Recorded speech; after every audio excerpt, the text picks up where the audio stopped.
పరమాత్మ స్వరూపులైన పార్వతీ పరమేశ్వరులకు, గురువులకు, పెద్దలకు నమస్కరిస్తూ శ్రీ శేషమనేంద్ర ఆశ్రమం నుండి ఒక మంచి మాట చెప్పుకుందాం. సనాతన ధర్మంలోని మాట.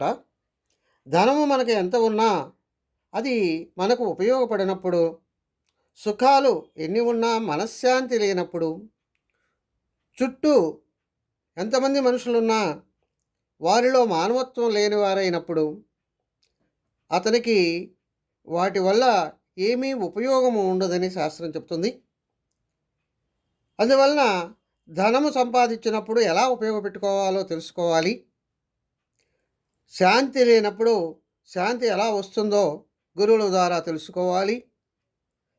అలాగే మానవత్వం కలిగిన మనుషులలో మధ్యలోనే ఉండి తను ఆనందాన్ని అనుభవించాలని తెలియజేస్తుంది. స్వస్తి. సర్వే జనా సుఖినో భవంతు.